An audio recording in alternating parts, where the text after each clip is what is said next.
Good evening friends, मैं हूं करुण कुमार और आज हम बात करेंगे इस फेसबुक लाइव में पाकिस्तान के पूर्व क्रिकेटर शाहिद आफरीदी की, जो एक बार फिर से आतंक के हिमायती दिखाई पड़ रहे हैं, आतंक के पैरोकार बने हुए दिखाई पड़ रहे हैं। जी हाँ दोस्तों, शाहिद आफरीदी जो कई बार पहले भी विवादित बयान दे चुके हैं, ख़ासतौर पर कश्मीर के मुद्दे पर। वो हमेशा पीओके में जाते हैं और वहाँ पर जिस तरह के बयान देते हैं तो ऐसा लगता है कि उनकी नज़र पाकिस्तान में प्रधानमंत्री की कुर्सी पर है और इसीलिए वो इस तरह के बयान देते हैं। और इस बार जो है वो तालिबान को लेकर उन्होंने ये बयान दिया है।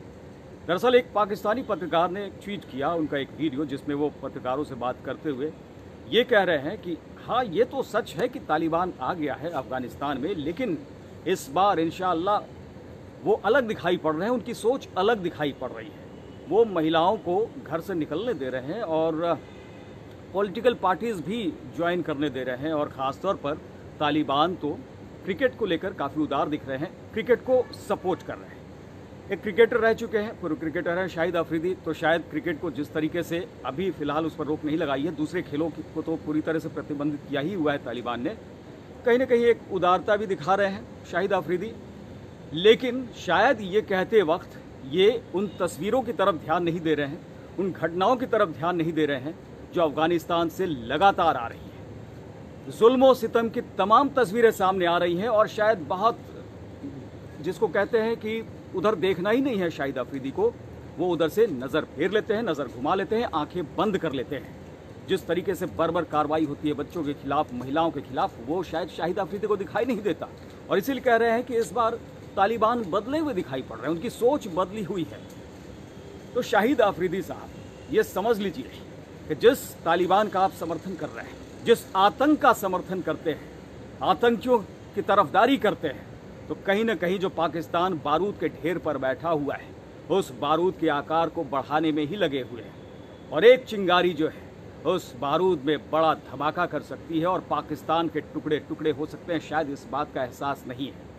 अगर तरफदारी करेंगे तालिबान, जो कि ये कहते हैं कि हम इलाके को बढ़ाएंगे, सबसे पहले पाकिस्तान ही आने वाला है, ये बात समझनी ज़रूरी है। शाहिद आफरीदी जो लगातार आते हैं, वो कश्मीर में आते हैं, जो पीओके है, पाकिस्तान ऑक्युपाइड कश्मीर, जो भारत का हिस्सा है, वहाँ पर पहुँचते हैं और फिर जो कश्मीर के दूसरे इलाके हैं वो कहते हैं कि वहाँ हम जाएंगे और कब्जा करेंगे। आतंकियों की पीठ पर यानी कंधे पर वो बंदूक रखते हुए आगे की कार्रवाई की बात करते हैं, कुछ इस तरह की भड़काऊ बयान देते हैं और उनकी नज़र पाकिस्तान की सत्ता पर होती है। शायद इमरान खान से भी सबक लेते हैं, क्योंकि इमरान खान भी तालिबान की हिमायत कर चुके हैं, उसका समर्थन कर चुके हैं। यानी ये बात साफ है कि जो क्रिकेटर है, पूर्व क्रिकेटर, और जिन्हें सत्ता का लोभ है, जो सत्ता पर काबिज होना चाहते हैं, जैसा कि इमरान खान कर चुके हैं, वो पाकिस्तानी सेना के हाथों की कठपुतली है, ये बात सभी जानते हैं और वो वही बात बोलेंगे जो पाकिस्तानी सेना चाहती है और वो फिर उसका समर्थन हासिल करने के लिए इस तरह के बयान देते हैं। तो अगर आप इस तरह का बयान देते हैं तो फिर जो रिश्ते, क्रिकेटिंग रिश्ते हैं जो ख़त्म हो चुके हैं, जो एक बार फिर से आगे बढ़ते नहीं हैं कि काफ़ी पीछे चले जाते हैं, तो इस तरह के बयान देकर कम से कम वो पहले जैसे तो नहीं किए जा सकते। शाहिद आफरीदी को इसका एहसास होना चाहिए। तो कई तरह के सोशल मीडिया पे कमेंट्स भी आ रहे हैं इसे लेकर कि आखिर शाहिद आफरीदी ऐसा क्यों कह रहे हैं, क्या वो तालिबान क्रिकेट टीम भी बनाना चाहते हैं, क्या तालिबानियों को कोचिंग उनको देना चाहते हैं, तो क्या अब ये भी मान लें कि जिस तरीके से तालिबान ने वहाँ पर राज कायम किया है, पाकिस्तान में भी कुछ वैसा होता हुआ दिखाई पड़ेगा। यानी शाहिद आफरीदी उनको समर्थन करके क्या पाकिस्तान में भी अब पूरी तरीके से आतंकियों का शासन स्थापित करते हुए दिखाई पड़ना चाहते हैं। तो इस तरह के भी कमेंट्स आ रहे हैं। अभिषेक मनु सिंघवी जो कांग्रेस के बड़े लीडर हैं, उन्होंने भी कमेंट किया है और उनका कहना है कि 9 बार 10 बार पारियों में से जो 9 बार ब्रेन फेड होता था, यानी कप्तान जो है उसका दिल धड़कता रहता था कि आखिर वो कब आउट होकर न लौट आए। काफ़ी रन बनाए उन्होंने, 398 वनडे खेले और उसमें करीब 7,000 रन उन्होंने बनाए, लेकिन 23.5 की औसत आप समझ सकते हैं कि किस तरीके से 2-4 धुआंधार पारियां खेलते थे और उसके बाद जिस वक्त टीम को ज़रूरत पड़ती थी वो वहां से मझधार में छोड़ के चले आते थे। तो कुछ ऐसा ही पाकिस्तान को लेकर भी लग रहा है। गैर जिम्मेदाराना बयान आप देंगे तो पाकिस्तान का भला बिल्कुल नहीं होगा। आप हिंदुस्तान की बुराई चाहते चाहते कहीं ना कहीं पाकिस्तान की ही बर्बादी कर डालेंगे। अगर वाकई आप उतने बड़े पद पर जाना चाहते हैं शाहिद आफरीदी साहब, तो आपको अपने बयानों में गंभीरता लानी होगी और इस तरह से आतंक का समर्थन नहीं करना होगा। इसका एहसास जिस वक्त हो जाएगा, क्योंकि पाकिस्तानी क्रिकेट टीम को भी कट्टरपंथी होते हुए देखा गया है। सभी खिलाड़ी जो है वो ऐसा लगता था कि जो उदारवादी सोच रखते थे, धीरे धीरे उन्हें कहीं ना कहीं कट्टरपंथी विचारधारा की तरफ प्रेरित कर दिया गया। और जो भी ज़्यादा कट्टरवादियों का समर्थन करता हुआ दिखाई पड़ता है, ऐसा लगता है कि पाकिस्तान में उसका सबसे ज़्यादा समर्थन होता है।